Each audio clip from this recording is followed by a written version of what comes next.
Dizem que voltar de viagem de trabalho antes do tempo traz azar. Eu nunca acreditei nessas coisas até o dia em que cruzei a porta da minha casa e, em vez de ouvir risadas na cozinha, escutei o choro abafado do meu marido. Ali, sentado à mesa como dono e senhor, estava o sogro do meu filho. Fiquei parada com a sacola de presentes na mão, sentindo como se a vida desmoronasse. Naquele momento, ainda não podia imaginar que a salvação da minha família viria de onde ninguém esperava. Viria de algo que a babá encontrou no lixo. Antes de contar o que aconteceu quando cruzei a porta da cozinha, verifique se você já se inscreveu no canal, deixe seu like. E me conte nos comentários de onde você está ouvindo minha história. Quero muito saber até onde ela já chegou. Meu nome é Carmen Oliveira. Tenho 62 anos e passei a vida toda trabalhando honestamente, sem me meter com ninguém, criando meu filho, acostumada a responder pelas minhas palavras e a acreditar que a verdade é um material tão sólido quanto o aço. Trabalhei 35 anos como supervisora numa fábrica têxtil, vendo máquinas funcionarem, controlando qualidade, gerenciando pessoas. Achava que entendia como o mundo funcionava. Mas a vida sabe nos dobrar de formas que nenhuma prensa industrial poderia imaginar. Aquelas botas italianas caras de couro de crocodilo, jogadas com arrogância no tapete da entrada, eu teria reconhecido entre mil. Estavam ali plantadas com prepotência, esmagando não só o carpete, mas toda a minha paz. Fiquei quieta com as chaves na mão, sentindo como a alegria de voltar para casa escapava de mim como água de um balde furado. A porta da cozinha estava entreaberta e de lá saía um som mais terrível que qualquer barulho de máquina no meu antigo trabalho. O choro abafado do meu marido Marcos. "Por favor, não faça isso!" soluçava ele. "Seu Augusto, nós vamos embora, mas não toque nele." A voz dele tremia e se quebrava como uma corda tensionada demais. A sacola com os presentes que tinha carregado meio estado escorregou dos meus dedos entorpecidos e caiu no chão com um baque surdo. Algo tilintou dentro, mas naquele momento tudo me dava igual. Respirei fundo, tentei controlar o tremor nas mãos e entrei na cozinha. A cena que vi ainda aparece diante dos meus olhos quando os fecho. Meu Marcos, sempre tão forte, estava sentado num banquinho com o rosto enterrado entre as mãos. Na frente dele, sem ao menos ter tirado o sobretudo de cachemir, estava esparramado Augusto, o sogro do meu filho, dono de uma rede de clínicas particulares e homem convencido de que a nossa cidade lhe pertencia por direito do mais forte. Olhava para o meu marido com um desgosto, como se ele fosse uma mosca irritante. Ao me ver, nem ao menos se levantou. Apenas torceu o canto da boca numa espécie de sorriso frio. "Ah, olha quem chegou!" soltou sem mudar de postura. "Melhor assim. Não vou ter que explicar a mesma coisa 2 vezes." Eu olhava para ele e sentia como dentro de mim se levantava uma onda de raiva quente e pesada. Aquele homem nunca tinha sido um visitante bem-vindo na nossa casa, mas naquele dia emanava dele uma ameaça direta, palpável. "O que está acontecendo aqui, Augusto?" perguntei, tentando que a voz saísse firme, embora o coração batesse na minha garganta. "Por que meu marido está chorando?" Augusto tomou seu tempo, tirou com calma uma cigarreira dourada, deu umas batidinhas, alongando a pausa como se nós 3 fôssemos atores do seu teatro barato.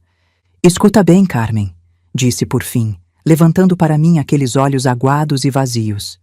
"Seu filho Mateus esta manhã passou dos limites, invadiu a casa da minha filha Juliana à força, derrubou os seguranças como se fossem bonecos, assustou a criança e tentou tirar seu neto Pedro aos empurrões. Virou todo um herói." As palavras dele caíam no silêncio da cozinha como pedras pesadas. Senti o sangue sumir do meu rosto. Mateus, meu Mateus, incapaz de fazer mal nem a uma mosca. Calmo, tranquilo, um rapaz que nem sabia levantar a voz. "Isso é mentira", consegui sussurrar. "O Mateus não os atacou, ele só queria ver o filho dele. A Juliana não deixa eles se verem há 3 meses. "Isso você fala pro juiz", me interrompeu Augusto, acendendo o isqueiro com um estalo. "Agora mesmo ele está na detenção provisória. O artigo é sério: agressão, lesões corporais, tentativa de sequestro de menor. Eu posso fazer ele apodrecer 5 anos lá dentro, e pode ter certeza, vou fazer. Você sabe que tenho conexões." Marcos voltou a soluçar e aquele som me rasgou o coração. Olhei para o sogro do meu filho e entendi que ele não estava blefando. Para gente como ele, a vida de outro é uma simples moeda de troca. Não custava nada destruir a vida do meu filho por capricho ou só para demonstrar poder. Na cozinha caiu um silêncio denso, pegajoso, quebrado apenas pelo tic-tac do relógio de parede. O tempo parecia ter se ralentado, se alongando numa tortura interminável. "O que o senhor quer?" perguntei, sentindo ardência na garganta. Não veio só para trazer a notícia. Augusto soltou uma baforada de fumaça em direção ao teto e olhou com desdém nossa cozinha modesta, o armário velho, as cortinas com florzinhas, as fotos na parede. Tudo aquilo que Marcos e eu tínhamos conseguido em anos, tudo que era nosso pequeno refúgio, para ele não passava de sinal de pobreza. "Vou dar uma oportunidade para vocês", disse com preguiça, como se nos fizesse um favor enorme. "Mas tem uma condição bem clara. Vendem esta casa, compram qualquer buraco no interior, a pelo menos 100 quilômetros daqui, e somem todos juntos. Você, seu marido e o Mateus." Senti o chão fugir debaixo dos meus pés e me agarrei no encosto de uma cadeira para não cair. Vender a casa. Nossa casa, onde o Mateus cresceu. Ir para 100 quilômetros de distância, no meio do nada. "O senhor enlouqueceu", sussurrei. "Esta é a nossa casa. Vivemos aqui há 30 anos. "Não me importa", cortou Augusto, e na voz dele apareceu por fim o aço. "Desaparecem da nossa vida para sempre. Não quero que o meu neto seja criado por miseráveis. Não quero que seu filho, um fracassado, fique atrapalhando a vida da minha filha. A Juliana tem um grande futuro pela frente e vocês não se encaixam nisso." Ele se levantou, inclinando-se sobre a mesa até aproximar o rosto do meu. Vi de perto os poros dilatados do nariz dele e nos olhos uma ausência total de piedade. "Vocês têm uma semana, Carmen. 7 dias. Se em uma semana ainda estiverem aqui, o Mateus vai preso e vai ser condenação de verdade. Lá dentro vão ensinar para ele o que é a vida, se aqui ele não entendeu." Deu meia volta e saiu em direção ao corredor, fazendo ressoar suas botas de crocodilo. A porta de entrada se fechou com um estrondo e a casa ficou de novo em silêncio. Só o Marcos continuava chorando com o rosto enterrado num pano de cozinha. Me aproximei da janela. Lá fora era um dia cinza qualquer. As pessoas caminhavam depressa, ocupadas com seus assuntos. Os carros buzinavam no congestionamento. O mundo continuava vivendo sem saber que nossa vida acabava de se despedaçar. Dentro de mim tudo fervia de indignação e de uma raiva impotente. Como era possível? Como podia um único homem se apresentar na sua casa e riscar o destino de uma família inteira só porque tem mais dinheiro que você? Mas o que mais me apavorava era pensar no Mateus. Meu menino estava sentado numa cela, cercado de delinquentes, assustado e moído de pancadas. Sabia que o Augusto não mentia. Se não obedecêssemos, ele afundaria meu filho sem pestanejar. Se você está me ouvindo e já sofreu chantagem de alguém da família, deixa um like. Quero saber que não estou sozinha nisso. "Carmen", sussurrou Marcos, "o que a gente vai fazer?" Me virei para ele. Tinha os olhos vermelhos, inchados de tanto chorar, e nele se lia um medo animal pelo filho. O abracei pelos ombros, sentindo que ele tremia todo. "Se prepara, Marcos", disse com voz rouca, e minha própria voz me soou estranha. "Vou ir na detenção. Preciso ver nosso filho. Depois a gente vê o que fazer." Naquele momento ainda não sabia que aquilo era só o começo do inferno, nem pelo que teríamos que passar naquela semana. Achava que não podia haver nada pior, mas a vida tinha guardado para nós provações que nem em pesadelos eu teria imaginado. E o mais duro, a revelação mais terrível, me esperava mais adiante. A visita ao centro de detenção ficou gravada na minha memória como um pesadelo viscoso, daqueles em que as pernas pesam 1 tonelada e o ar fica espesso como algodão. Os corredores impessoais e frios cheiravam a cloro e a medo impregnado nas paredes, um cheiro que não sai com nenhum produto de limpeza nem com os anos. Aquele fedor químico misturado com suor humano, com desespero condensado, com vidas quebradas. Sentia náusea a cada passo, mas não podia parar. Não podia demonstrar fraqueza. Caminhava atrás do agente penitenciário, olhando suas costas largas, a camisa azul engomada, a postura rígida de quem já viu tudo e nada mais o surpreende. Rezava a Deus só por uma coisa: que meu filho estivesse vivo e inteiro. Minhas mãos suavam frio, o coração batia descompassado. Cada porta de metal que passávamos, cada grade que se abria e fechava atrás de nós com aquele som metálico e definitivo, me lembrava que ali estava meu menino, meu Mateus, que dormia abraçado no ursinho até os 8 anos, que chorava quando via cachorro abandonado na rua, que nunca levantou a mão nem em briga de escola. Quando fizeram o Mateus passar para a sala de visitas, senti dentro de mim um estalo fino, doloroso, como se algo se partisse. Meu menino, meu bom Mateus, sempre sorridente, parecia ter saído de um moedor de carne. Debaixo do olho esquerdo se estendia um roxo enorme, preto. Tinha o lábio partido e se movia com aquela rigidez cuidadosa que delata costelas batidas ou rachadas. Sentou-se na minha frente tentando não gesticular pela dor e levantou os olhos cheios de uma tristeza indescritível. "Mãe", disse em voz muito baixa, rouca. "Mãe, eu não bati neles, eu juro." Apoiei a mão contra o vidro frio que nos separava, sentindo uma impotência que me fazia querer uivar. "Me conta, filho", pedi, tentando soar tranquila para sustentá-lo ao menos com o tom. "Me diz, como foi tudo de verdade?" Mateus respirou entrecortado, fazendo uma careta de dor. "Fui dar parabéns pro Pedro", começou. "Ele faz 5 anos. Comprei o carrinho de controle remoto que ele tanto queria. Sabia que a Juliana não ia me deixar entrar, mas pensei em deixar o presente no portão ou dar para um segurança. Mal me aproximei do portão, ela saiu correndo. Começou a gritar. "Mãe!" Gritava como se eu estivesse matando ela. "Socorro! Ele está com uma faca! Quer roubar a criança!" A voz dele se quebrou, engoliu seco e vi como tremiam as mãos. Mãos de músico, não de bandido. "Não me deu tempo nem de abrir a boca", continuou. "Aqueles gorilas se jogaram em cima de mim. Os seguranças do pai dela me derrubaram no chão. Enfiaram meu rosto no asfalto. Um enfiou o joelho nas minhas costas. Eu não conseguia nem respirar. E a Juliana estava ali parada do lado, gravando tudo com o celular e dizendo: 'Agora sim você vai preso, agora sim.'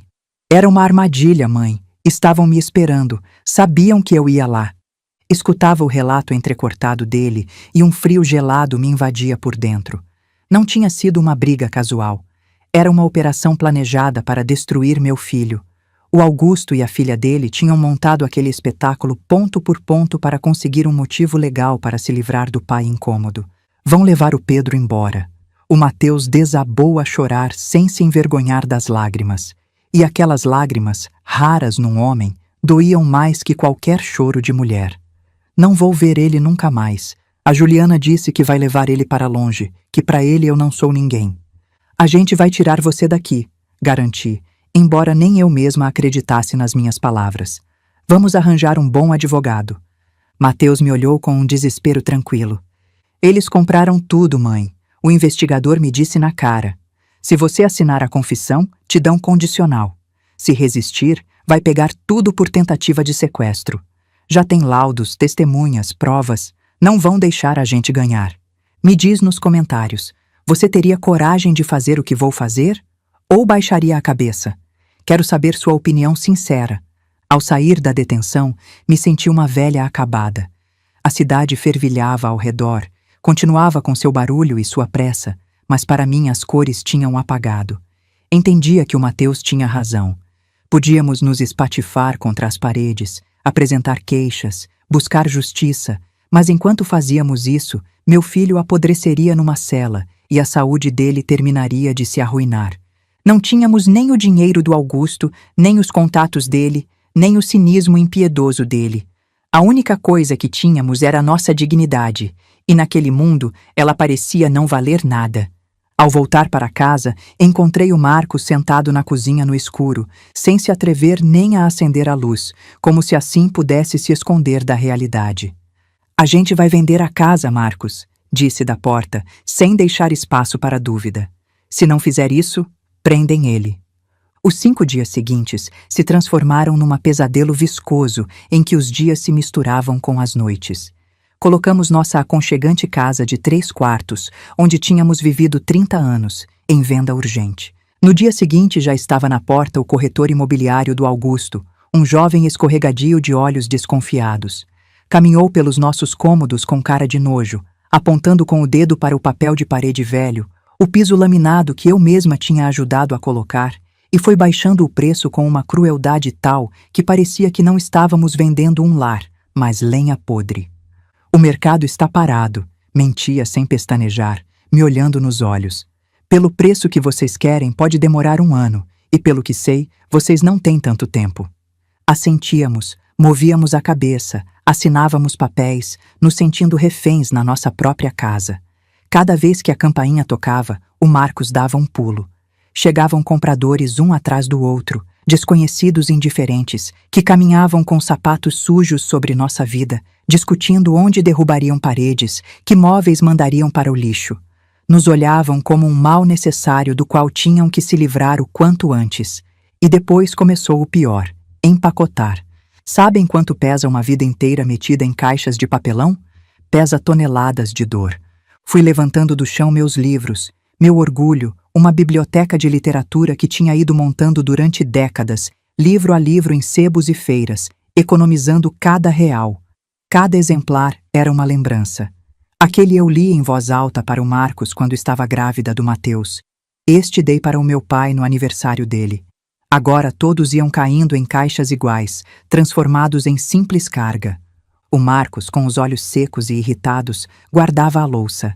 Jarras de cristal que só tirávamos nas festas, um jogo antigo de café com uma xícara lascada que o meu neto Pedro usava quando vinha nos visitar.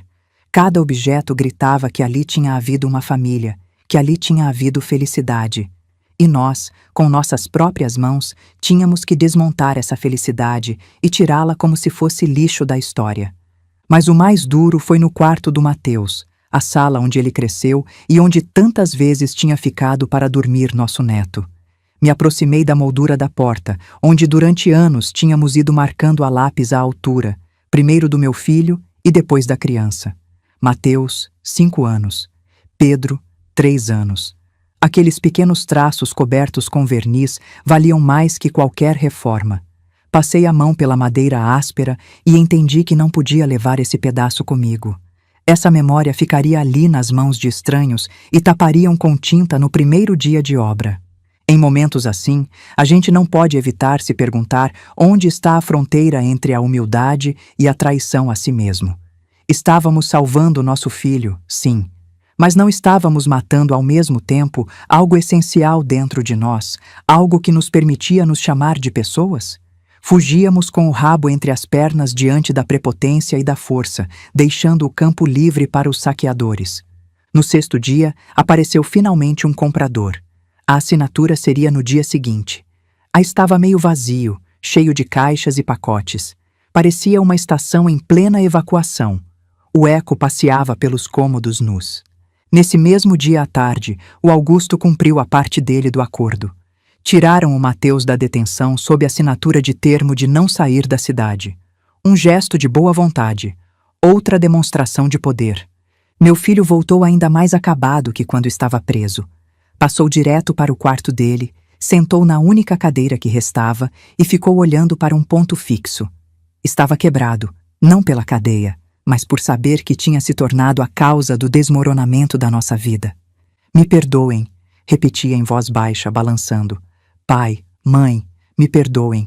Por minha culpa vocês perderam tudo. Olhava para ele e sentia o coração ficar pequeno de tanta pena e amor. Mas junto com essa ternura, crescia dentro de mim outra coisa. Uma determinação fria, furiosa. Tínhamos perdido a casa, a tranquilidade, mas não podia permitir que nos arrancassem o último, o direito de nos despedir do nosso neto. A ideia de ir para o nada e não ver nunca mais o Pedrinho me queimava como ferro em brasa. Lembrei do riso dele, das mãozinhas quentes, de como corria para mim gritando, Vovó! Ia mesmo deixar que o Augusto e a filha dele nos apagassem da memória do menino como se fôssemos um arquivo inútil? Vou ver ele, disse em voz alta, olhando as caixas fechadas com fita. O Marcos levantou a cabeça assustado. Carmen, o que você está dizendo? Você não pode ir na casa do Augusto. Tem segurança. Vão chamar a polícia e você vai presa junto com o Mateus. Não vou na casa dele, respondi, sentindo como um plano começava a tomar forma na minha cabeça. Vou ver a babá, a Vera. É uma mulher simples, boa, gosta do Pedrinho. Talvez aceite levar um presente. Tirei do bolso um cavalinho de madeira que tinha entalhado eu mesma durante a viagem de trabalho. Uma peça pequena, lisa, que cheirava a madeira de cedro e óleo de linhaça. Em cada curva da crina, tinha colocado minha alma, imaginando a carinha de alegria do meu neto. Coloquei o casaco e saí no final de tarde outonal. O vento me jogava folhas molhadas no rosto, mas eu não sentia o frio. Ainda não sabia que aquela visita à babá ia ser a pedra que desencadearia toda a avalanche de mentiras que o sogro do meu filho tinha construído. Ia pedir algo pequeno e encontraria algo capaz de mudar tudo. O bairro onde a Vera morava me recebeu com fileiras tristes de prédios de 5 andares idênticos, com umas poucas árvores peladas encolhidas entre os edifícios.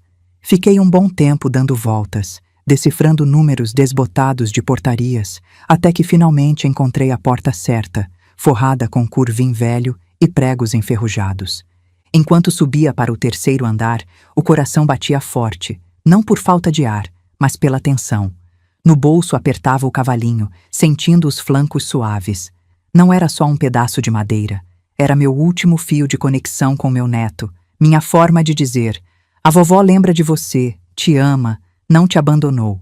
Confiava que a Vera, mulher de bom coração, me entenderia e não me negaria algo tão simples. Toquei a campainha e ouvi como atrás da porta soou durante longos segundos aquela campainha metálica. Ninguém abria. Comecei a pensar que tinha feito a viagem em vão, que não tinha ninguém. Por fim, ouvi o arrastar pesado de chinelos. A porta se abriu apenas, presa com a corrente, e na fresta apareceu o rosto inchado e choroso da Vera. Quem é? Perguntou com voz rouca, entrecortada, entreabrindo os olhos para o corredor penumbroso. Dona Vera, sou eu, Carmen Oliveira, disse devagar, tentando sorrir com doçura. A avó do Pedro. Posso falar com você? Por favor, só vou tomar 1 minuto. Os olhos dela se arregalaram de surpresa. Se apressou em mexer na corrente e finalmente abriu completamente. Na minha frente não estava a mulher arrumada, sempre impecável com seu uniforme que costumava ver na casa do Augusto, mas uma pessoa quebrada, profundamente infeliz, com um roupão gasto. Dona Carmen, balbuciou, alisando o cabelo despenteado. Meu Deus, o que a senhora faz aqui? O que aconteceu? Entre, por favor, não fique no corredor. Cruzei a soleira da entrada minúscula dela, pobremente mobiliada, mas limpa. Cheirava a remédios, a gotas para o coração e a algo mais, amargo e preocupante. Desculpa aparecer sem avisar, Vera. Comecei, sem jeito por invadir assim. A gente vai embora para sempre. As coisas se deram assim. Queria pedir um favor. Tirei o cavalinho do bolso e estendi para ela. É para o Pedrinho. Entalhei eu mesma. Provavelmente não vamos nos ver nunca mais. Não nos deixam chegar perto dele. A senhora poderia dar isso para ele quando tiver oportunidade? Dizer que é da vovó Carmen. A senhora está com ele todo dia. Pode. Fiquei com a frase pela metade porque a Vera cobriu o rosto com as mãos e desabou a chorar com uma dor que me deixou gelada. Os ombros dela sacudiam e aquele choro era tão desolador que me deixou sem saber o que fazer. Vera, o que foi? Me aproximei sem saber como consolar. Ofendi em alguma coisa? Não vou dar nada, Dona Carmen, disse entre soluços, limpando o rosto com a manga. Já não vou dar nada. Me mandaram embora. Faz 2 dias que me botaram para fora como um cachorro sarnento. Fiquei quieta, sem acreditar no que ouvia. A Vera tinha trabalhado lá 3 anos. O Pedro a adorava.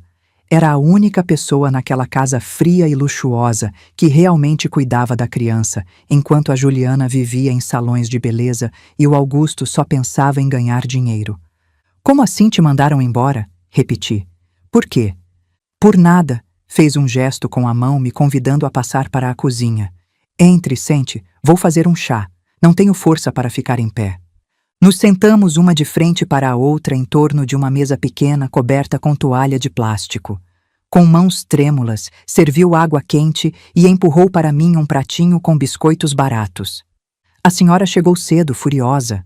Começou a contar, olhando para a xícara. Me disse, junta suas coisas e em 1 hora não quero ver você aqui. Já não precisamos mais de você. Nem tive coragem de pedir acerto. Ela tinha um olhar, como se não estivesse mandando embora uma babá, mas se livrando de uma testemunha. É estranho, murmurei, sentindo como no fundo do peito se acendia um mau pressentimento. Por que mandar a babá embora justo agora? O Augusto está ocupado. A Juliana vive de compromisso em compromisso. Quem vai ficar com a criança? A Vera levantou a vista. Nos olhos dela já não havia só ressentimento, mas um medo autêntico. Baixou a voz, embora estivéssemos sozinhas, e se inclinou para mim. Eu também me perguntei isso, Dona Carmen. Mas depois, olha, eu não queria ficar ouvindo coisas. Deus me livre de fofoca. Mas quando te jogam na rua sem 1 centavo, a gente aguça o ouvido sem querer. Fez uma pausa como pesando se devia me contar seu segredo. A Juliana vai embora, Dona Carmen, para os Estados Unidos. Lá ela tem um namorado, um gringo rico, o Michael. Estão se escrevendo há uns 6 meses. Ela foi ver ele 2 vezes. Dizia pro pai que ia num retiro ou num spa. Isso é problema dela. Dei de ombros, embora algo dentro de mim se sujasse. Que vá para onde quiser. O que nos importa? A senhora não está entendendo. A Vera agarrou minha mão. Estava gelada. O grave não é isso. A escutei falar no telefone com uma amiga enquanto eu juntava minhas coisas. Deixou a porta do quarto meio aberta. Ela gritava.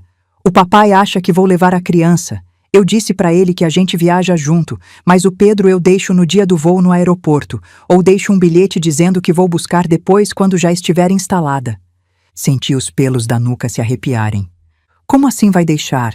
Consegui dizer com as pernas virando gelo. Quer abandonar o filho? Abandonar, sim, sussurrou a Vera com febre no olhar. Disse igualzinho. Pra que eu quero esse estorvo lá? O Michael odeia criança. É desses que não querem ter filhos. Quer uma mulher livre, não uma mãe com peso nas costas. Se eu aparecer com criança, ele me bota pra fora da casa dele. Eu vou sozinha. Ela planeja ir sem ele, Dona Carmen, e deixar a criança pro pai dela. Fiquei atordoada, com a mente bloqueada. Claro que sabia que a Juliana era egoísta, uma menina mimada do papai, mas daí a trair o próprio filho assim, por um homem e uma vida confortável do outro lado do mar. São só palavras, Vera. Tentei duvidar. Às vezes a gente desabafa no telefone. Talvez você entendeu mal. Não dá para fazer isso com uma pessoa, com um filho. A Vera negou com uma careta amarga, a de quem já viu baixeza demais. Eu também quis acreditar que estava exagerando, mas depois, quando tirei o lixo do quarto dela, encontrei isto. Me apontou com a cabeça o aparador, se levantou, abriu uma gaveta e tirou uma folha amassada dobrada em 4. Alisou sobre a mesa na minha frente. Olha, parece que ela imprimiu, amassou e jogou fora, achando que ninguém ia mexer no cesto. Coloquei os óculos e me aproximei. Era a impressão de uma reserva de voo. Voo, São Paulo, Miami. Data de saída, no dia seguinte, às 6 da tarde. Fui direto para a linha que dizia passageiros. Um único nome, um único bilhete. Li de novo procurando um erro que não existia. Um passageiro. Só ela. Foi como se passasse corrente por todo o meu corpo. De repente, tudo se encaixou com clareza aterrorizante. O Augusto, o sogro do meu filho todo-poderoso, estava destruindo nossa família, nos botando para fora da cidade, tirando nosso teto, ameaçando com cadeia meu filho. Para quê? Para abrir caminho para a vida feliz da filha dele com o neto. Com certeza se imaginava viajando para Miami de visita, ostentando o neto numa escola americana. Se achava o salvador da menina dele, afastando ela dos miseráveis. E na realidade não passava de um cego. A própria filha dele, que tinha consentido e mimado a vida toda, estava usando ele com um cinismo espantoso. Planejava empurrar a criança nele, num homem de mais de 60, ocupado com seus negócios, suas amantes, suas clínicas e suas reuniões, sem vontade nem paciência para trocar fraldas ou lidar com gripes infantis. Vai sozinha, murmurei, a voz quebrada. E o Pedro fica aqui, repetiu a Vera, e as lágrimas voltaram a brotar. Com um avô que no fundo não precisa dele. A senhora já conhece o seu Augusto. Quer a criança como figura numa foto, como status. Olhem meu herdeiro. Mas aguentar dia e noite, educar não. Não tem paciência nem 5 minutos. Vai acabar metendo ele num internato, um desses caros de elite. Mas no fim das contas é internato. Assim que a Juliana subir no avião, a criança vai ficar tipo órfã, com pais e avós vivos. Olhava para aquela folha amassada e sentia uma fúria diferente da que me sufocava no escritório do investigador. Já não era raiva impotente. Era uma cólera fria, calculada, a de alguém a quem acabaram de colocar uma arma na mão. Aquele papel mudava tudo, absolutamente tudo. O Augusto achava ser o dono do tabuleiro, o titereiro que movia os fios, mas faltava o fio principal. Nos expulsava, os familiares que amavam a criança de verdade, os que estaríamos dispostos a dar a vida por ele, para ficar sozinho com uma criança que para ele seria um peso pendurado no pescoço. Já aconteceu de você descobrir que alguém da sua família era pior do que imaginava? Conta nos comentários. Quero ler sua história. Obrigada, Vera, disse-me levantando e dobrando com cuidado a folha. Guardei no bolso interno do casaco junto ao coração. Você não imagina o que acabou de fazer. O que eu vou fazer? Suspirou. Só me parte a alma pela criança. Vai se perder sem carinho, Dona Carmen. Vão comer ele vivo naquele palácio dourado. Não vai se perder, respondi firme. Pela primeira vez em uma semana senti as costas se endireitarem e as mãos recuperarem força. Não vou permitir. Saí do apartamento da Vera no anoitecer. A chuva arreceava, as gotas geladas batiam no meu rosto, mas eu não sentia. Na minha cabeça, antes vazia de tanta dor, agora girava um plano claro. No bolso levava uma bomba capaz de fazer em pedaços o pequeno mundo soberbo do sogro do meu filho. Já sentiram como o desespero começa a se transformar em esperança? É uma sensação estranha. É como se você caísse por um precipício e de repente conseguisse se agarrar numa raiz. As mãos abrem em sangue, os músculos se rasgam, mas você se segura. Continua viva e pode começar a subir. Caminhei até o ponto de ônibus pensando, que ironia, nós, os miseráveis, somos os únicos para quem essa criança importa por ela mesma. E amanhã vou ter que provar isso para um homem que só acredita em dinheiro. Só havia uma dúvida. Teria eu a coragem de ir até o final? Se estivesse errada, se o Augusto já soubesse do plano da filha e aprovasse, coisa pouco provável porque o conheço e ele é apegado demais ao conforto dele para virar babá, aquele papel não me serviria de nada. Então sim, o Mateus terminaria na prisão. Mas não havia opção. Enfiei a mão no bolso e toquei o cavalinho de madeira. Por esse cavalinho, pela possibilidade de um dia o Pedro pegá-lo entre as mãos, estava disposta a enfrentar até uma guerra com o dono da cidade. Aquela noite não dormi um minuto. Fiquei deitada no escuro, ouvindo a respiração pesada do Marcos, apertando o punho até as unhas cravarem na palma. O papel amassado com a reserva do voo no bolso do casaco pendurado na cadeira ardia na minha mente como um carvão aceso. Me lembrava que a manhã seguinte poderia ser nossa salvação ou nossa ruína definitiva. Ficava revirando na cama, olhando para o teto invisível na escuridão, ensaiando mentalmente cada palavra que diria, cada movimento que faria. Via e revisava a cena, como um filme que passava sem parar na minha cabeça.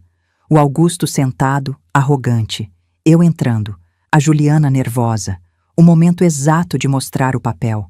As palavras dele, as dela, as minhas. Ensaiava minha voz, minha postura, meu olhar. Não podia vacilar, não podia demonstrar medo.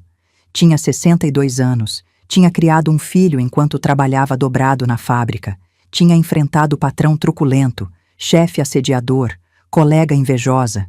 Tinha sobrevivido à corte de pessoal, à crise econômica, à doença do meu pai. Tinha força. Precisava encontrar essa força dentro de mim de novo. Mas junto com a determinação vinha o medo gelado, rastejante. E se estivesse errada? E se aquele papel fosse uma cilada? E se a Juliana tivesse deixado ele de propósito para a Vera encontrar? E se o Augusto já soubesse de tudo e estivesse rindo da nossa cara, esperando a gente assinar os papéis para depois prender o Mateus de qualquer jeito, só por crueldade? E se? E se? E se? As perguntas martelavam na minha cabeça, não me deixavam em paz. Levantei da cama umas 4 da manhã, não aguentava mais ficar deitada. Fui para a cozinha na ponta dos pés, fiz um chá, sentei no escuro olhando pela janela. A cidade ainda dormia, as ruas desertas, só um ou outro carro passando. Pensei na minha vida inteira, nas escolhas que tinha feito, nos caminhos que tinha trilhado. Pensei na minha mãe, que morreu quando eu tinha 15 anos, e em como ela sempre dizia: Carmen, você tem têmpera de aço. Parece frágil, mas quando aperta, aguenta mais que muito homem grandão. Precisava daquela têmpera agora. Precisava ser forte não por mim, mas pelo meu filho e meu neto. Quando o sol começou a nascer, fraco e sem vontade, tingindo o céu de um cinza sujo, voltei para o quarto. O Marcos estava acordado, me olhando. Não dormiu nada, ele disse.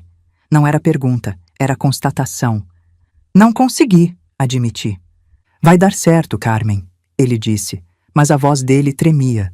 Não acreditava nas próprias palavras, só tentava me dar força. Vai dar, repeti, mais para mim mesma que para ele. Decidi não contar nada, nem para o meu marido, nem para o meu filho. O Marcos não sabe fingir, tudo se lê no rosto dele. Se soubesse a verdade, ou nos delataria com o nervosismo, ou pior ainda, tentaria me impedir com medo de piorar tudo.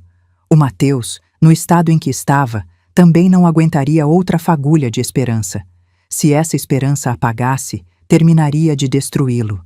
Vi meu filho quebrado demais, vi ele chorando escondido no banheiro, vi ele olhando para o quarto do Pedro com aquela dor muda de quem perdeu tudo. Não podia dar esperança falsa para ele. Não podia prometer o que talvez não conseguisse cumprir. Tinha que carregar sozinha aquela cruz até o final, até o momento em que as cartas ficassem sobre a mesa. Era meu fardo, minha responsabilidade, minha aposta desesperada. 62 anos de vida tinham me preparado para este momento. Todos os desafios, todas as quedas e levantadas, todas as vezes que pensei em desistir, mas não desisti. Tudo me trouxe até aqui, até esta manhã cinzenta em que eu ia jogar a última cartada. Fica comigo até o final, porque o que acontece naquele cartório, você não vai acreditar. Eu mesma ainda me arrepio ao lembrar. O 7º dia amanheceu com uma luz cinza, sem alegria, se infiltrando trabalhosamente pelas janelas sujas do que já sentíamos como nossa ex-casa. Estávamos sentados na cozinha pela última vez, terminando o chá em xícaras desemparelhadas. Todo o resto estava empacotado. O eco das nossas vozes batia nas paredes nuas e cada palavra soava estranha, dolorosamente alta e falsa. O táxi chega em meia hora, disse o Mateus olhando pela janela. Estava pálido, com olheiras fundas. Parecia um espectro mais que um homem jovem. Olhei para ele e pensei: aguenta mais um pouco, filho. Talvez hoje a gente não só devolva tua liberdade, mas também tua honra. O trajeto até o cartório ficou na memória aos pedaços, como fotogramas de uma fita velha. Descendo a escada, passei a mão no corrimão sabendo que era a última vez. Subindo no táxi, escutando o motorista engraçadinho fazer piadas sobre o clima, sem notar que levava 3 pessoas a caminho do cadafalso. As ruas conhecidas, as lojas, os parques que estávamos prestes a abandonar para sempre. O cartório ficava no centro, num prédio de vidro que reluzia ao sol como um iceberg. Nós, eu com minha roupa de domingo, o Marcos com um casaco que tinha mais de 10 anos, o Mateus encurvado, parecíamos corpos estranhos, sujeira que alguém tinha pisado sem querer numa sala de cirurgia. Na recepção já nos esperavam. A secretária, com o penteado perfeito, sem nos olhar nos olhos, apontou uma porta pesada de madeira. Passem, estão esperando. Já estão todos. Procurei com a mão o papel no bolso interno. Respirei fundo, como quem se joga na água gelada, e empurrei primeiro a porta. O escritório do tabelião era enorme, devia ter uns 60 metros quadrados, decorado com aquela ostentação esmagadora cujo único propósito é lembrar ao visitante o lugar dele. Móveis de mogno maciço, reluzentes de verniz, quadros nas paredes com molduras douradas, diplomas emoldurados, fotos do tabelião com políticos e empresários. Uma estante inteira com livros de capa de couro que provavelmente ninguém nunca abriu, só estavam ali para impressionar. O ar-condicionado gelado demais, aquele frio artificial de quem não se importa com a conta de luz, cheiro de couro caro e perfume masculino importado, tapete persa legítimo no chão. Cada detalhe gritava dinheiro, poder, superioridade. De um lado da grande mesa de mogno, tão grande que caberiam 10 pessoas ao redor, se sentava o tabelião, um homem corpulento e sério, de uns 50 anos, com um relógio de ouro no pulso que devia custar mais que nossa casa inteira. Usava terno risca de giz impecável, abotoaduras de ouro, anel de formatura enorme. Tinha aquele jeito de quem está acostumado a lidar com grandes somas de dinheiro, com propriedades, com destinos selados em papel timbrado. Olhava para nós com uma indiferença profissional, educada mas fria. Éramos só mais um processo, mais uma transação, mais um expediente que precisava ser concluído. À direita dele, esparramado na poltrona de couro como se fosse um trono, estava o Augusto. O sogro do meu filho brilhava de satisfação. A vitória se notava nele como uma aura quase palpável, como se emitisse luz própria. Estava impecavelmente barbeado, o cabelo grisalho penteado para trás com gel importado, a pele com aquele bronzeado artificial de quem frequenta clínica de estética. Usava um terno que devia ter sido feito sob medida na Itália, gravata de seda, sapatos tão brilhantes que refletiam a luz, perfumado com aquela colônia cara e enjoativa. Parecia um predador que finalmente encurralou a presa depois de uma longa caçada e agora saboreia o instante antes de morder, aquele momento delicioso de vitória completa, de dominação total. Ao lado dele, nervoso, organizando e reorganizando pastas que já estavam perfeitamente organizadas, o corretor imobiliário se mexia inquieto. Era um jovem de uns 30 anos, magricela, cabelo lambido de gel, terno barato tentando parecer caro. Tinha aquele jeito de quem faz o trabalho sujo dos ricos, de quem não se importa em destruir vidas desde que receba a comissão no final do mês. Evitava nosso olhar, fixava os olhos nos papéis, nas pastas, em qualquer lugar menos na nossa cara. Perto da janela enorme que ia do chão ao teto, com vista para a avenida lá embaixo, de costas para a luz cinzenta que entrava, de modo que o rosto dela ficava meio em sombra, estava a Juliana. E aí meu coração deu um sobressalto. Se o Augusto irradiava calma e poder, orgulho de conquistador, a filha dele era o oposto completo. Era uma corda prestes a se romper, um elástico esticado no limite. Apertava nervosa a alça da bolsa de marca, uma bolsa caríssima que eu reconheci de ter visto em revista, dessas que custam salário de 3 meses de trabalhador comum. Os dedos dela, com unhas feitas em salão de luxo, vermelhas e perfeitas, apertavam e soltavam a alça num movimento repetitivo, compulsivo. Olhava o relógio de parede a cada 2 minutos, dava para ver o pânico nos olhos dela, aquele desespero de quem tem um prazo fatal, de quem não pode se atrasar de jeito nenhum. Toda hora tirava o celular da bolsa com mão trêmula, desbloqueava, olhava a tela, verificava as horas, conferia algo, voltava a aguardar. Dava para ouvir a respiração dela dali, acelerada, superficial, quase ofegante. Estava pálida apesar da maquiagem pesada, daquelas camadas e camadas de base, pó, blush, tentando esconder mas não conseguindo. E nem a maquiagem grossa conseguia tapar as manchas vermelhas no pescoço, aquelas manchas nervosas que sempre apareciam nela quando estava muito alterada, quando o estresse passava do limite.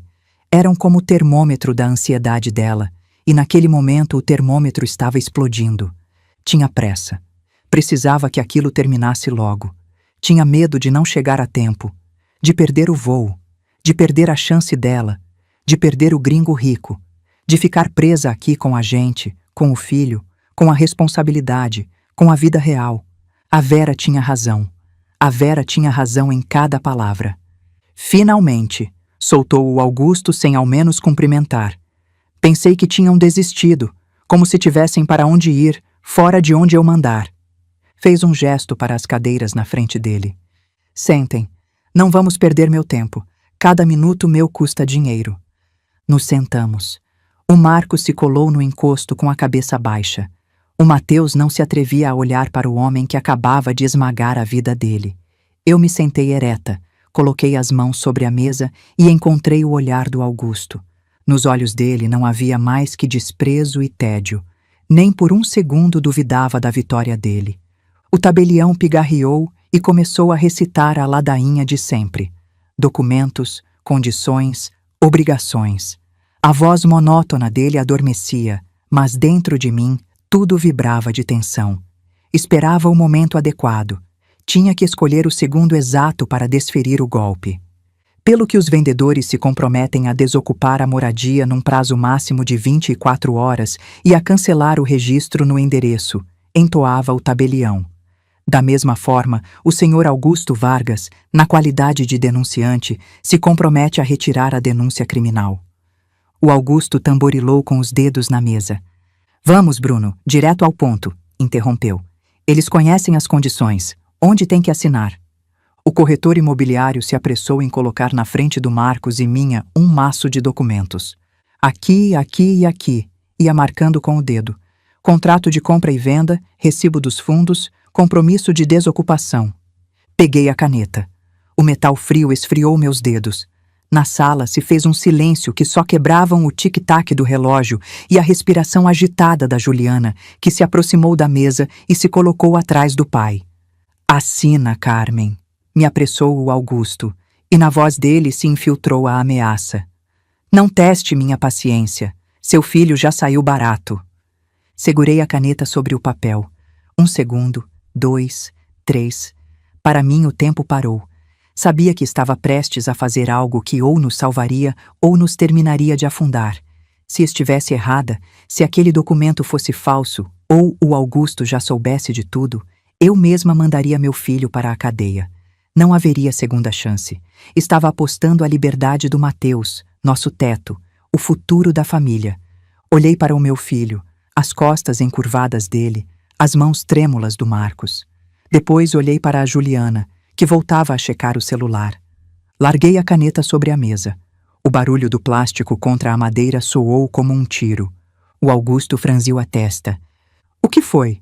A caneta não escreve? Escreve sim, respondi tranquila, surpresa com o quão firme soava minha própria voz. Só quero esclarecer uma coisa antes de nos despedirmos para sempre. O que mais você quer? Soltou a Juliana irritada. Pai, fala alguma coisa para eles. Estamos atrasados. Me virei para ela e pela primeira vez em todo esse tempo a olhei diretamente. Para onde você está atrasada, Juliana? Perguntei devagar, mas claro. Pro voo das 6 da tarde? O efeito foi imediato. A Juliana estremeceu como se tivesse levado um choque elétrico. Ficou branca como papel. Quase deixou cair a bolsa. A mão dela voou sozinha para a garganta. Como? Começou, mas parou ao ver o olhar do pai. O Augusto, sem entender ainda, franziu mais a testa. Olhou dela para mim. Sim, ela vai, resmungou impaciente. Para a vida nova dela, longe da miséria de vocês. E daí? Assina logo. Mas eu já não olhava para ele. Não tirava a vista da Juliana, vendo como o medo enchia os olhos dela. Claro, para uma vida nova, continuei sem subir o tom. Miami, não é? Cidade bonita, mar, palmeiras. Só tem uma coisa que me intriga, Augusto. Uma coisa que não me deixa dormir. Quando ela vai levar o Pedro? Em 1 mês, em 1 ano, ou nunca? Que bobagens você está falando? O Augusto se ergueu apoiando os punhos na mesa. As bochechas começavam a avermelhar. Vão juntos desde já, não é? Sorri amargamente. A Baba Vera contava outra história. Disse que seu novo genro americano não suporta criança, que o menino não tem visto nem passaporte. A Juliana recuou em direção à porta, os lábios tremendo. É absurdo, sussurrou. Pai, não dá ouvidos. Ela está louca. Só quer ganhar tempo. Serei uma simples operária, Augusto, disse desabotoando o casaco. Mas sei ler. Tirei do bolso o papel amassado, abri e coloquei sobre a mesa, bem na frente do nariz dele. Olha bem a reserva, Augusto. Repara na linha de passageiros. Um único nome. Juliana Vargas. Para hoje. Classe executiva. A criança não aparece. A sala se encheu de um silêncio mortal. Até o ar ficou pesado. O Augusto ficou imóvel. Os olhos dele, cheios de raiva, desceram devagar até o papel. Começou a ler. Vi como o rosto dele mudava. Primeiro desconcerto, depois compreensão e por último aquela escuridão vazia que aparece no olhar de alguém quando o mundo desmorona. O sorriso desapareceu do rosto dele como apagado com um pano. Levantou a cabeça muito devagar e olhou para a filha. Aquele olhar dava mais medo que qualquer grito. Juliana, disse quase num sussurro, e todos na sala se arrepiaram. Do que ela está falando? Onde está o passaporte do Pedro? Naquele momento tudo dependia dela, do que dissesse e de como o Augusto reagisse, aquele homem acostumado a que todos o obedecessem e que acabava de descobrir que fora traído pelo próprio sangue. O cartório inteiro ficou tão em silêncio que dava para ouvir o zumbido de uma mosca se batendo contra a vidraça, atrás da qual a cidade continuava com sua rotina indiferente. A Juliana, que há pouco se mostrava altiva, parecia agora um animal encurralado. Mudava o peso de um pé para o outro, salto batendo nervosa. Sabia que o plano perfeito dela, em que voava para uma vida de sonho e os problemas ficavam do outro lado do oceano, acabava de rachar. Pai, começou com a voz quebrada. Pai, não é o que você está pensando. É temporário. Lá tem problemas com o visto do Pedro. Você conhece esses americanos, pedem 1000 papéis, entrevistas. Não me deu tempo de arrumar e ia perder a passagem. Pensei em voar, me organizar, arranjar um advogado e em 1 mês, 2, levar ele. Paizinho, que diferença faz? Você gosta dele. Fica bem pouquinho com você. Sua casa é enorme, você tem empregada. Não te custa nada cuidar dele um tempinho. Escutava a tagarelice dela e não sentia raiva mais, mas nojo. Estava regateando com a vida do filho dela como se fosse uma mala velha, tentando empurrar essa responsabilidade para qualquer um, contanto que não estragasse a vida de postal dela. Entendi que era o momento de terminar de quebrar a mentira. Não podia parar. Não pelo Mateus, não pelo Pedro, não por nós, por todos nós. Ela está mentindo para você, Augusto, disse olhando nos olhos dele. Não vai ter nenhum em 1 mês. A babá escutou a conversa toda. Esse tal Michael não quer filho, colocou a condição. Ela se apresenta sozinha. Ia deixar o Pedro para você para sempre. O Augusto se revirou como se tivesse levado um tapa. Cala a boca, me latiu, mas a voz dele já não tinha a segurança de antes. Virou-se para a filha. O rosto dele se deformou numa careta de dor e raiva. Juliana, responde. É verdade? Você trocou seu filho por umas calças caras? A Juliana gemeu e o rímel se desmanchou em riscos pretos, transformando o rosto dela numa máscara grotesca. Não são calças, pai, gritou fora de si. O Michael é minha oportunidade de viver bem, não de envelhecer nesta cidade. Sim, ele não quer filho dos outros.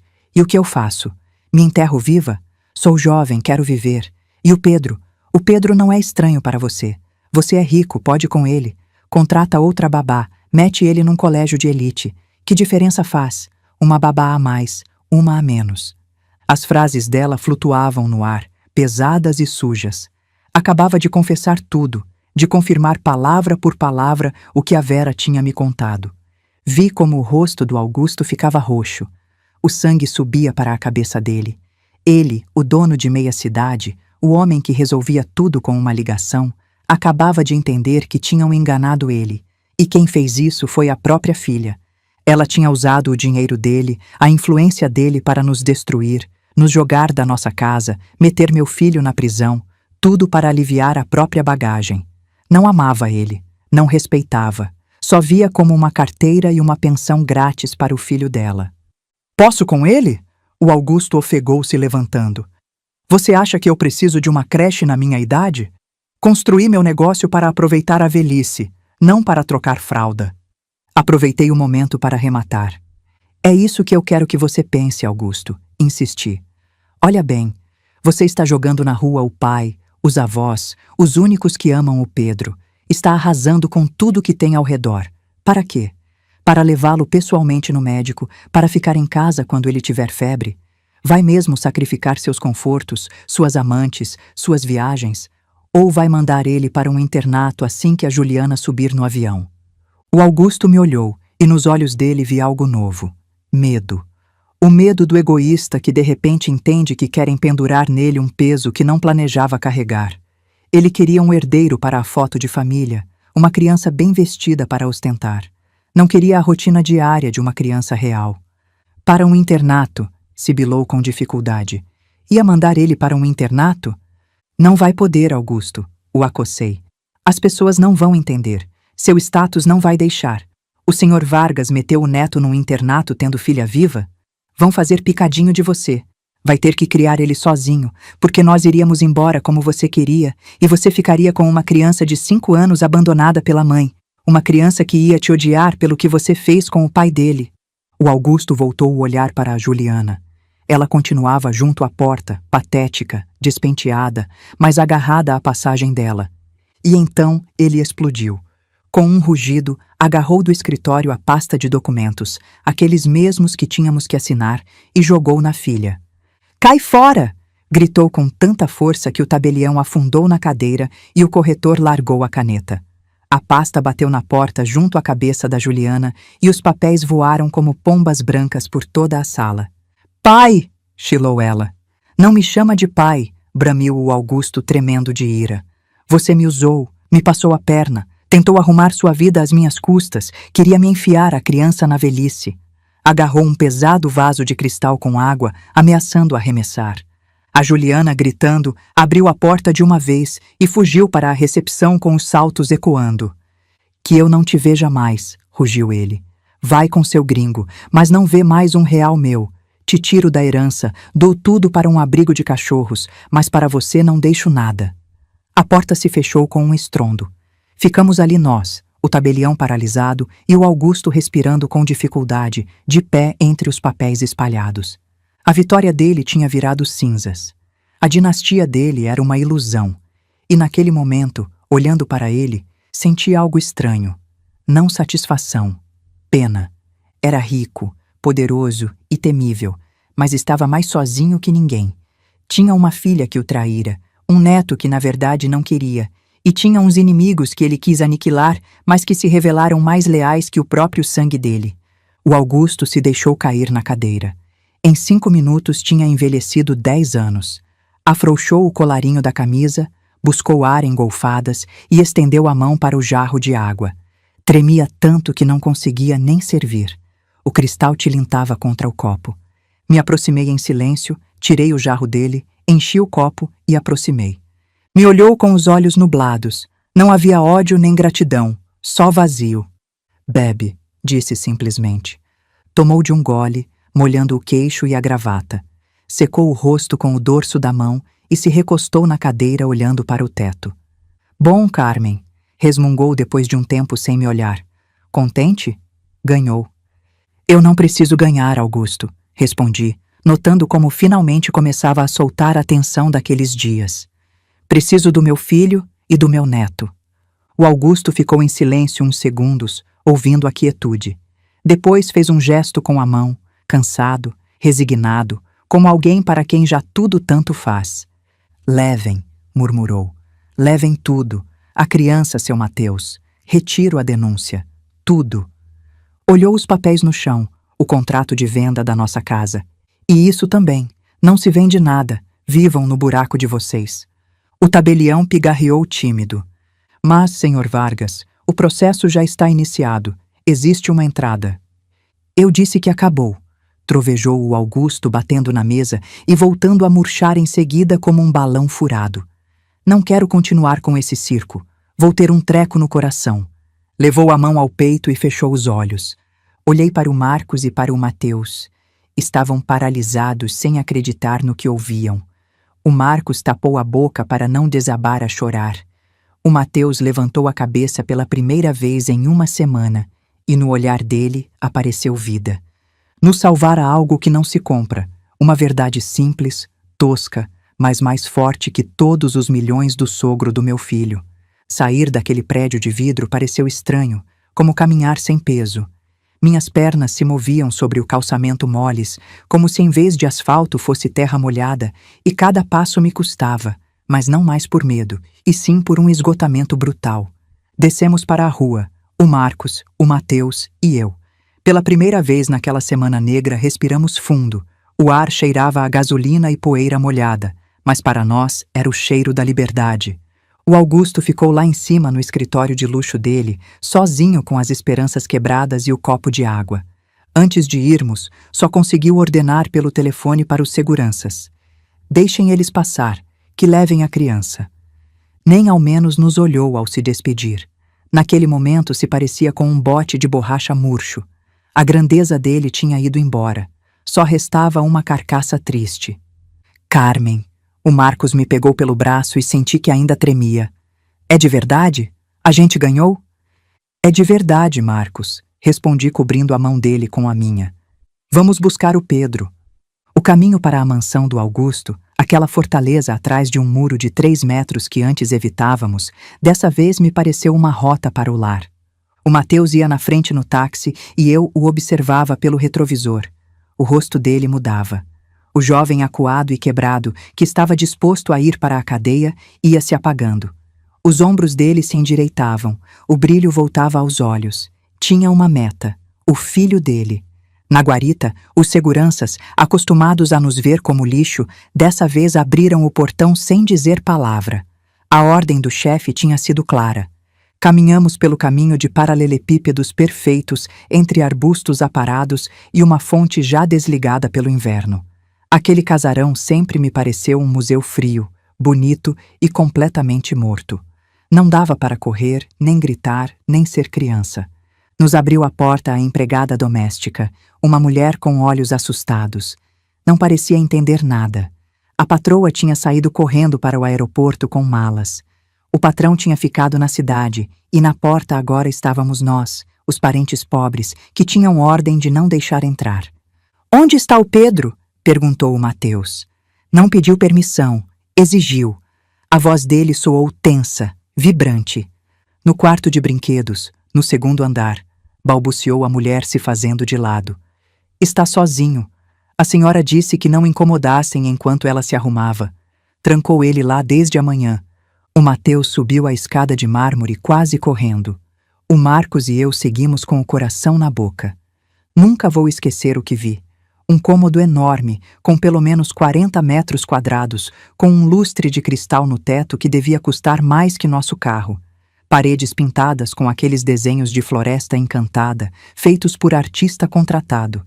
Prateleiras do chão ao teto entupidas de brinquedos caríssimos.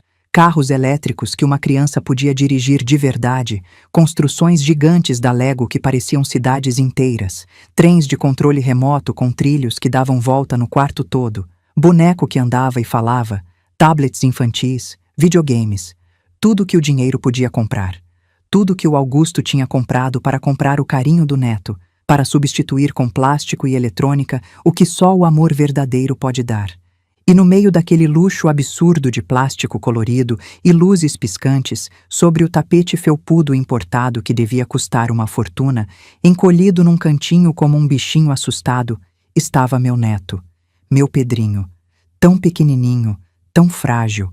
Usava um pijama de seda desses caros, mas estava com o cabelo despenteado, o rostinho manchado de lágrima seca. Abraçava um urso de pelúcia surrado, velho, que eu mesma tinha dado para ele quando nasceu. No meio de todos aqueles brinquedos novos e caros, ele agarrava o urso velho e chorava em silêncio, daquele jeito que as crianças choram quando já não têm mais força, quando já gritaram tanto que a voz não sai mais. Só ficava olhando para a parede, balançando de leve, com os olhinhos vermelhos e inchados. Meu coração se partiu em 1000 pedaços naquele instante. Senti uma dor física no peito, como se alguém tivesse enfiado uma faca e torcido. Aquela criança tinha tudo, menos o que precisava. Tinha brinquedos, mas não tinha colo. Tinha um quarto de revista, mas não tinha ninguém para ler história antes de dormir. Tinha avô rico, mas não tinha quem enxugasse as lágrimas dele. "Pedrinho", sussurrou o Mateus, se ajoelhando ao lado dele. A criança estremeceu, virou a cabeça e nos olhos dele se acendeu uma mistura de incredulidade e esperança que me fez doer o peito. "Pai!", gritou soltando o urso e se jogando nos braços dele. O Mateus o apertou contra si com tanta força que parecia querer fundi-lo com o corpo dele, como para protegê-lo de tudo. Afundou o rosto no ombrinho pequeno e vi como as costas dele tremiam. Dizem que homens não choram. Mentira. Homens choram quando recuperam a vida que tentaram roubar deles. O Marcos e eu ficamos na porta sem nos atrever a quebrar aquele momento. Olhei para eles e pensei em como é frágil nosso mundo. Uma única assinatura, uma decisão covarde, e aquele abraço não teria existido. A criança teria ficado presa naquele mausoléu dourado esperando o internato, e o pai dele estaria apodrecendo numa cela. Vamos juntar suas coisas, filho, disse o Mateus por fim, se levantando sem largá-lo. A gente vai para casa com a vovó e o vovô. E a mamãe? Perguntou o Pedro, nos olhando com uma seriedade que não correspondia aos 5 anos dele. A mamãe foi embora. Disse que ia pegar um avião e não me levou. No quarto se fez um silêncio espesso. Como explicar para uma criança que a mãe escolheu a praia e os coquetéis antes dele? Como dizer que ela o traiu sem ao menos se despedir? A mamãe foi numa viagem a trabalho, mentiu o Mateus, e agradeci por aquela mentira. A verdade ele vai saber um dia quando for grande. Por enquanto não precisava saber que tinha sido um estorvo. Mas a gente vai ficar juntos sempre. Saímos da casa do Augusto sem levar nada mais que a criança e uma sacola com alguma roupa. Todos aqueles brinquedos caros, aparelhos e roupas de marca ficaram ali naquele museu de solidão. Não quisemos, levávamos o único valioso. O caminho de volta foi silencioso.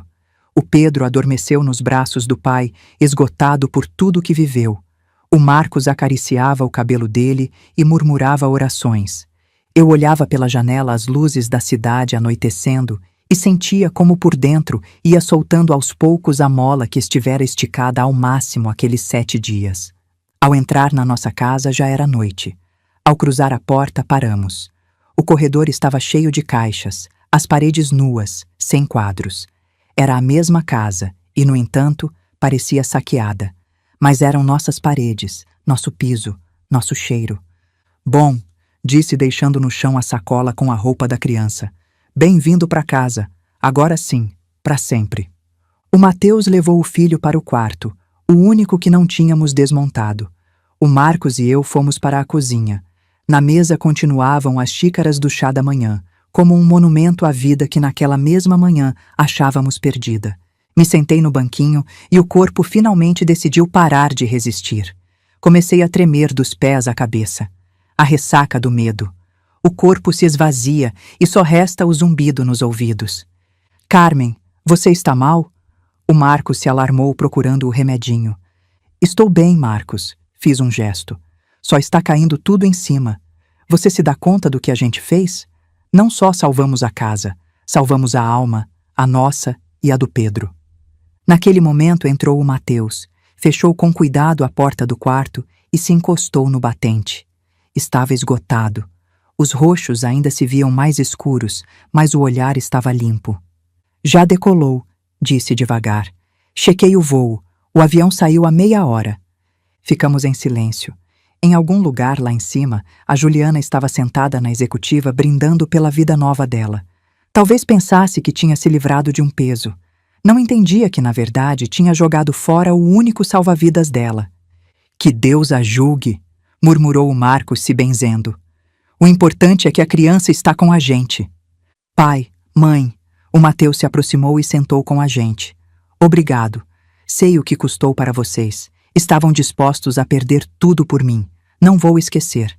Prometo que vou ser bom pai.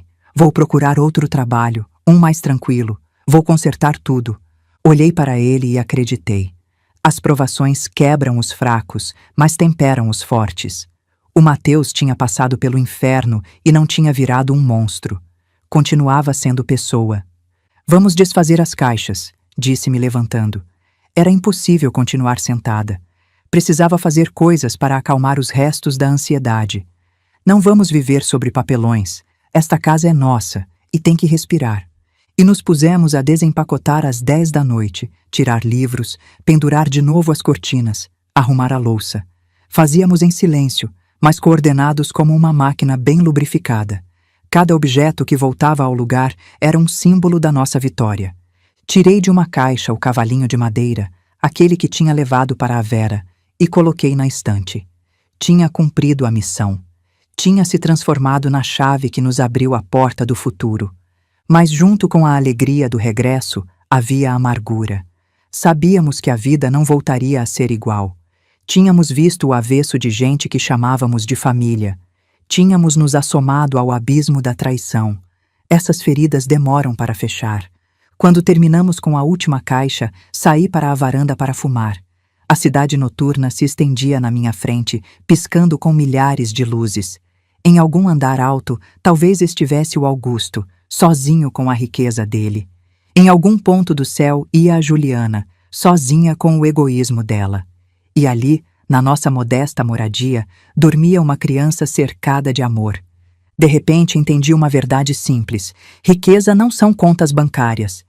Riqueza é ter alguém para abraçar antes de dormir e saber que não vão te vender por uma passagem de avião em classe executiva. No dia seguinte começaria outra batalha: trâmites, juizados, papéis com serviços de proteção de menores. O Augusto cumpriria a palavra e não colocaria empecilhos, mas a burocracia não perdoa. Seria duro, sim, mas seriam problemas de gente viva, livre. Apaguei o cigarro e voltei para a casa. O corredor iluminado, a respiração tranquila do Pedro no quarto do Mateus. A vida seguia. Não ficamos ricos, não nos mudamos para uma mansão, mas cada manhã na nossa cozinha, o dia começa não mais com um silêncio pesado, mas com os passinhos pequenos do Pedro e o cheiro da aveia que o Marcos prepara para ele como se fosse um ritual sagrado. O Augusto cumpriu a promessa, embora do jeito arrogante dele. Uma semana depois da cena no cartório, parou na frente do nosso prédio um carro preto de mensageiro. O motorista, sério, me entregou um envelope grosso. Dentro estavam os documentos comprovando que não havia mais nenhuma denúncia contra o Mateus. Nem uma nota, nem uma ligação, nem uma pergunta pelo neto dele, como se tivesse extirpado aquela parte da vida dele com um bisturi e jogado no lixo hospitalar. Soube por conhecidos que mal aparece nas clínicas dele. Dizem que se tranca na casa enorme, demitiu metade dos empregados e bebe sem controle. Não me dá pena, mas às vezes, quando olho a cadeira vazia na cabeceira da nossa mesa, penso no terrível que deve ser ficar sozinho numa gaiola de ouro, sabendo que você mesmo forjou as grades. Tinha tanto medo dos pobres que no final ficou como o mais pobre de todos nós. Pobre de espírito, sem o principal tesouro. Da Juliana só tivemos um sinal uma vez. Não foi carta nem ligação, mas uma publicação nas redes sociais que o Mateus me mostrou. Na foto dava para ver ela bronzeada, sorridente, com um drink na mão na frente de um mar turquesa. O texto dizia: vida nova, novos horizontes, nunca fui tão feliz. Nenhuma palavra sobre o filho que tinha deixado como se fosse uma mala velha. O Mateus olhou a foto em silêncio 1 minuto e depois apertou bloquear. O Pedro não tem mãe em Miami, disse firme. Naquele gesto entendi que tinha virado a página. O Pedro tem família aqui. Procuramos a Vera, a babá que sem saber nos salvou. Agora trabalha numa creche perto da nossa casa e um velho amigo do sindicato me ajudou a recomendá-la. Vem sempre tomar chá e trazer pão doce. O Pedro se pendura no pescoço dela. Curioso, uma mulher sem laço de sangue acabou sendo mais mãe para ele que a mãe e o avô de sangue. A vida embaralha as cartas de modo estranho. O Mateus entrou para trabalhar numa oficina mecânica. Não é emprego de prestígio, não tem escritório com ar-condicionado e as mãos dele estão sempre manchadas de graxa, mas chega em casa vivo. Sorri, brinca com o filho, constrói castelos de blocos com ele. Nos olhos dele já não tem aquele olhar de bicho acuado que me perseguia nas noites. Vivemos no justo. Contamos cada real até o fim do mês, como metade da cidade, mas na nossa casa faz calor. Ontem à noite fiquei na sala olhando essa paz. O Marcos lia um conto para o Pedro e o Mateus consertava um brinquedo quebrado. Olhava para eles e pensava no preço que tínhamos pagado. Passamos por humilhações, pelo medo da cadeia, pela traição. Em uma semana envelhecemos 10 anos. Mas se alguém me oferecesse voltar atrás e mudar tudo por uma velhice tranquila às custas da minha consciência, escolheria de novo o mesmo inferno. Tem coisas que não se medem em dinheiro nem em metros quadrados. Me aproximei da estante onde descansa o cavalinho de madeira. Agora está um pouco riscado. O Pedro brinca com ele todo dia. Prefere ele aos robôs caros. Passei o dedo pelo lombo suave e lembrei do rosto do Augusto quando ouviu a verdade. Ele não perdeu por ter menos dinheiro. Perdeu porque via as pessoas como recursos. Achava que podia comprar, intimidar ou quebrar todos. Esqueceu que o amor não tem preço e que a dignidade não vence. Muitas vezes pensamos que os poderosos são os que têm capital e influência. Temos medo deles, fazemos reverência, deixamos que ditem as regras. Mas minha história me ensinou que são gigantes com pés de barro. A força deles se sustenta no nosso medo. Basta parar de temer, lembrar quem você é, e os castelos deles desmoronam ao primeiro sopro de verdade. Olhando para trás, entendo que não só salvamos o Pedro, salvamos nós mesmos. Se naquele dia tivéssemos baixado a cabeça, assinado e fugido, teríamos vivido o resto da vida com a sensação de ser traidores. Comer, dormir, respirar, mas por dentro estar mortos. Agora, por outro lado, estamos vivos. Doem as costas, a pressão dispara, não temos dinheiro para reformar a cozinha, mas somos pessoas que podem se olhar nos olhos sem vergonha. Às vezes o Mateus me pergunta: mãe, o que a gente vai dizer pro Pedro quando ele crescer? O que vamos contar do avô, da mãe dele? Respondo: vamos dizer a verdade, mas não agora. Agora ele só precisa saber uma coisa: que a gente ama ele, que ele não é um erro, nem um estorvo, nem uma peça no jogo de ninguém, mas o mais valioso que temos. E quero acreditar que dele vai sair um homem de verdade. Não um herdeiro de impérios, não um egoísta que pisa em cabeças, mas alguém que nunca abandona os seus. Alguém que saiba o que vale a palavra, porque vê todo dia nos nossos atos, nos nossos olhares, nestas mãos calejadas que sempre estarão prontas para segurar ele. Lá fora já é noite fechada. A cidade acende as luzes, milhões de janelas, cada uma com sua história, seu drama, sua guerra. Sei que entre quem ouve meu relato tem pessoas acuadas, espremidas contra a parede por dívidas, por chefes abusivos, por familiares poderosos. Talvez sintam que não têm saída, que devem se curvar, renunciar ao último que lhes resta por uma falsa tranquilidade. Não escutem essa voz do medo. Eu, uma simples operária de fábrica, digo para vocês: enquanto tiverem a si mesmos e sua família, sempre há saída. Não tenham medo de brigar pelo que consideram certo. Não permitam que ninguém, por mais títulos que tenha, pisoteie sua dignidade. A verdade pesa, incomoda e às vezes dói, mas é mais forte que a mentira e sempre termina vencendo, ainda que para isso seja preciso passar pelo fogo. Olho para o meu neto dormindo e sinto que não vivi em vão. Não levantei um império, não ganhei milhões. Meu nome não vai sair nos jornais, mas mantive viva minha linhagem. Não deixei que se dissolvesse na covardia. Esse é meu maior feito. Obrigada por me acompanharem nestes minutos difíceis, por ouvirem minha confissão. Sinto como se tivesse tirado uma pedra enorme do peito. Depois de tantos anos entendi algo. Nenhum dinheiro substitui o calor de mãos queridas. Se essa história tocou seu coração, compartilha com alguém que precisa ouvir isso hoje. E se inscreve no canal porque todo dia eu trago uma história real de superação para você. E você, o que faria no meu lugar? Perdoaria a Juliana se ela voltasse velha e doente? Ou tem traição que não se perdoa? Responde sincero nos comentários. Quero saber o que você pensa.